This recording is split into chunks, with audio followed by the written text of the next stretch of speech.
నమస్కారం. City news కి స్వాగతం. వినుకొండ పట్టణంలోని కళ్యాణపురి కాలనీలో గురువారం ఉదయం ఒక మహిళ దారుణ హత్యకు గురైంది.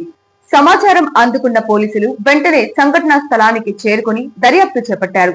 పల్నాడు జిల్లా ఎస్పీ శ్రీనివాసరావు సంఘటనా స్థలాన్ని సందర్శించి వివరాలు తెలుసుకున్నారు. ఈ కేసును ఛేదించడానికి క్లూస్ టీమ్, డాగ్ స్క్వాడ్లను రంగంలోకి దింపారు. మృతదేహాన్ని పోస్టుమార్టం నిమిత్తం వినుకొండ ప్రభుత్వ ఆసుపత్రికి తరలించారు. మృతురాలికి భర్త రవీంద్రబాబు, 2 పిల్లలు ఉన్నారు. కుటుంబ సభ్యుల ఫిర్యాదు మేరకు పోలీసులు కేసు నమోదు చేసుకుని దర్యాప్తు చేస్తున్నారు. వినుకొండ టౌన్ లో ఈరోజు మర్డర్ ఫర్ గెయిన్ జరగడం జరిగింది. ఇది 9:50 నుంచి ఉదయం 10:50 మధ్యలో జరిగినట్టుగా మనకు ప్రాథమికంగా తెలుస్తుంది. అయితే ఇందులో ఈమె ఒక చిన్న కిరాణా షాప్ తన ఇంటి పక్కనే నడుపుతూ ఉంది. లోపల మనం గమనించినప్పుడు ప్రాథమిక ఆధారాలన్నీ కూడా సేకరిస్తున్నాము. అతి త్వరలోనే ఈ కేసును కూడా ఛేదించడానికి ప్రయత్నం చేస్తున్నాము. ఇక్కడ ఉన్నటువంటి అన్ని సీసీ కెమెరాస్ కూడా ఫుటేజ్ తీసుకుంటున్నాము. అదర్ టెక్నాలజికల్ ఇన్పుట్స్ అన్ని కూడా తీసుకుని తొందరగా దీన్ని ఛేదించడానికి ప్రయత్నిస్తాము. సంచార జాతుల సంస్కృతి జీవనాన్ని ప్రోత్సహించడంలో భాగంగా ఈ నెల 30వ తేదీన విజయవాడలో సంచార జాతుల సాంస్కృతిక వారధులు విముక్తి దినోత్సవం కార్యక్రమాన్ని నిర్వహించినట్లు బీజేపీ పల్నాడు జిల్లా ప్రధాన కార్యదర్శి కట్టా సుబ్బారావు తెలిపారు. రాష్ట్ర బీజేపీ అధ్యక్షులు పివిఎన్ మాధవ్ ఆధ్వర్యంలో విజయవాడలోని వెన్యూ ఫంక్షన్ హాల్లో ఈ కార్యక్రమం జరగనుంది. పల్నాడు జిల్లా బీజేపీ అధ్యక్షులు శశికుమార్ ఈ కార్యక్రమాన్ని పర్యవేక్షిస్తారు. ఈ సందర్భంగా కట్టా సుబ్బారావు మాట్లాడుతూ సమాజంలో సంచార జాతుల వారిని శక్తివంతంగా తీర్చిదిద్దేందుకు, వారి సంస్కృతినే జీవితంగా మార్చేందుకు బీజేపీ కృషి చేస్తుందని పేర్కొన్నారు. భారతీయ మూలాలను గుర్తు చేస్తున్న సంచార సమాజం యొక్క త్యాగాలను స్మరించుకుంటూ ఈ సభను నిర్వహిస్తున్నామని, ఇది ఒక స్ఫూర్తిదాయక కార్యక్రమంగా నిలుస్తుందని ఆయన వివరించారు. ఈ కార్యక్రమంలో బీజేపీ జిల్లా సెక్రటరీలు, బీజేపీ కార్యకర్తలు తదితరులు పాల్గొంటారని తెలిపారు. భారతీయ జనతా పార్టీ వినుకొండ అసెంబ్లీ ఆఫీస్లో ఉన్నాం మనం అందరము. మనం భారతీయ జనతా పార్టీ నరేంద్ర మోడీ గారి ఆధ్వర్యంలో ఒక ఉన్నతమైన కార్యక్రమాన్ని తలపెట్టడం జరిగింది. వారి సూచనలతో రేపు 30వ తారీఖు విజయవాడలో నోవాటెల్ ఎదురుగా ఉన్న ఫంక్షన్ హాల్లో మనకి సంచార, అర్ధ సంచార జాతుల వారికి ఒక కార్యక్రమం, సమ్మేళనం జరుగుతుంది. ఈ దేశంలో బ్రిటిష్ వారు మనల్ని పరిపాలించినప్పుడు ఎంతో బ్రిటిష్ వాళ్ళ మీద వ్యతిరేకంగా పోరాడిన సంచార జాతులు వారిని మర్చిపోకుండా వారు చేసిన త్యాగాలు, బుర్రకత్తల వారు కానీ, గంగిరెద్దుల వారు కానీ, హరికత్తల వారు కానీ, బుడబుక్కలు, చెంచులు, అట్లా వారు ఒక చోట అనేది నివసించకుండా దేశవ్యాప్తంగా సంచారం చేస్తూ వాళ్ళ యొక్క జానపదాలతో, వాళ్ళ కళలతో చైతన్యపరిచారు. అలాంటి టైంలో కూడా వాళ్ళని అనగతొక్కి బ్రిటిష్ వారు వారి నుంచి ప్రేరణ కలుగుతుంది, ప్రజల్లో చైతన్యం వస్తుంది అని వాళ్ళని 1871లో క్రిమినల్ యాక్ట్ ఒకటి తీసుకొచ్చి వాళ్ళని జైలుల్లో బంధించడం జరిగింది. అయినా కానీ వాళ్ళు నమ్మకస్తులు. రాజుల టైంలో కూడా వాళ్ళు యుద్ధ కళలలో నేర్పరులు. అలాగే ఎంతో మంది మనం వీధుల్లో చూస్తాం, సర్కస్ చేసేవాళ్ళు, పాములు ఆడించేవాళ్ళు. ప్రతి వృత్తిలో ఈ రోజు సైన్స్ డెవలప్ అయింది. సైన్స్ డెవలప్ అవ్వకముందు సంచార జాతుల వల్లనే సమాజం ముందుకెళ్ళింది. వారిని ఎప్పటికీ మర్చిపోకూడదు.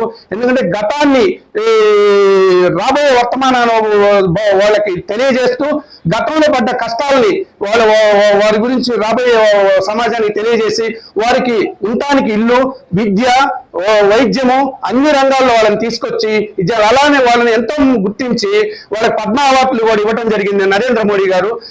ఎంత కింద స్థాయిలో ఉన్న వాళ్ళని మెయిన్ ఏంటంటే అంత్యోదయ పథకం, దీనదయాళ్ ఉపాధ్యాయులు గారు చెప్పిన అంత్యోదయ పథకం చివరి బంతులో ఉన్న వారికి కొరకు అన్ని అందాలని వారి తపని నరేంద్ర మోడీ గారు నెరవేర్చడానికి ప్రయత్నాలు చేస్తున్నారు.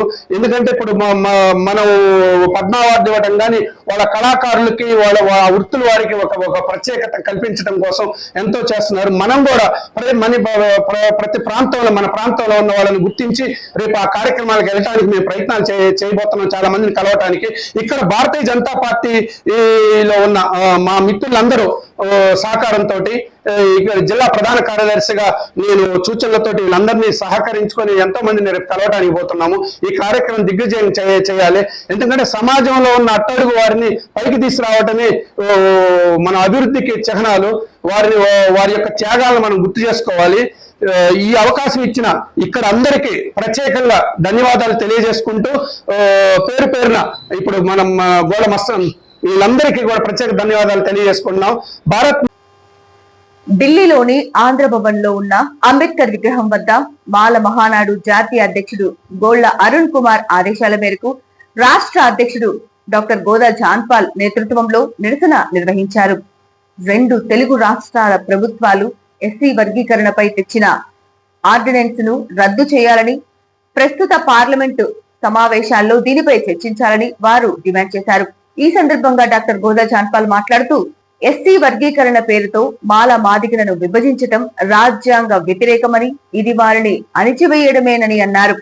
అన్ని రాజకీయ పార్టీల ఎంపీలు దీన్ని కేవలం మాల మాదిగ సమస్యగా కాకుండా రాజ్యాంగ హక్కుల సమస్యగా చూడాలని కోరారు. అలాగే భవిష్యత్తు తరాల దృష్టిలో పెట్టుకుని పార్లమెంటులో ఎస్సీ వర్గీకరణకు వ్యతిరేకంగా మాట్లాడాలని విజ్ఞప్తి చేశారు. ఈ కార్యక్రమంలో రాష్ట్ర గౌరవ అధ్యక్షులు తదితరులు పాల్గొన్నారు.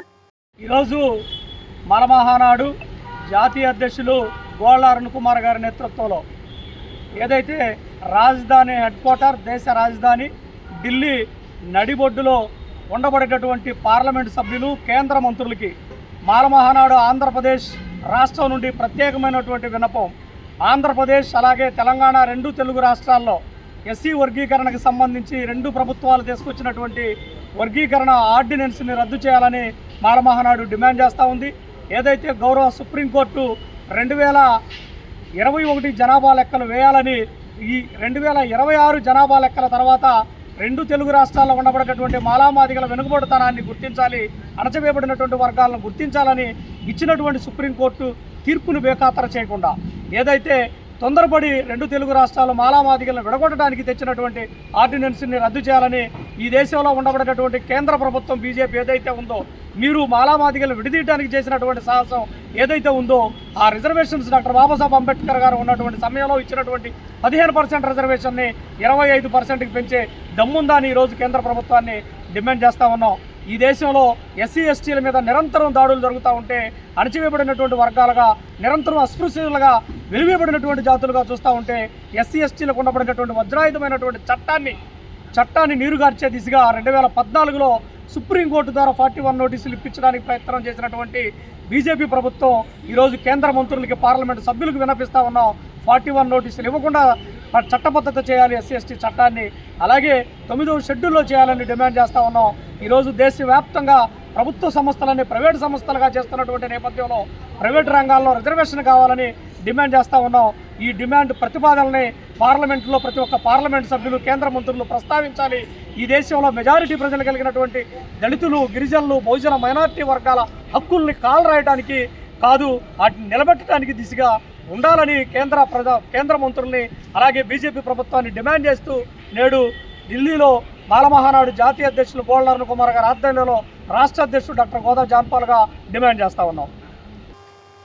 వినుకొండ నియోజకవర్గ భారతీయ జనతా పార్టీ కార్యాలయంలో పల్నాడు జిల్లా బీజేపీ అధ్యక్షుడు ఏలూరి శశికుమార్ పర్యటించారు. ఈ సందర్భంగా బీజేపీ జిల్లా ప్రధాన కార్యదర్శి కట్టా సుబ్బారావు, సీనియర్ నాయకుడు శివాది వెంకయ్య, బీజేపీ జిల్లా ప్రధాన కార్యదర్శి శెట్టి హనుమంతరావులను పూలమాలలు వేసి శాలువతో సత్కరించారు. అనంతరం జిల్లా అధ్యక్షుడు శశికుమార్ జిల్లా ప్రధాన కార్యదర్శి కట్టా సుబ్బారావుతో కలిసి వినుకొండ శాసనసభ్యులు చీఫ్ విప్ జీవి ఆంజనేయులు నివాసానికి వెళ్లి మర్యాద పూర్వకంగా కలిశారు. అనంతరం రాష్ట్ర మంత్రి కింజారపు అచ్చెన్నాయుడిని కలిసి శాలువతో సత్కరించారు.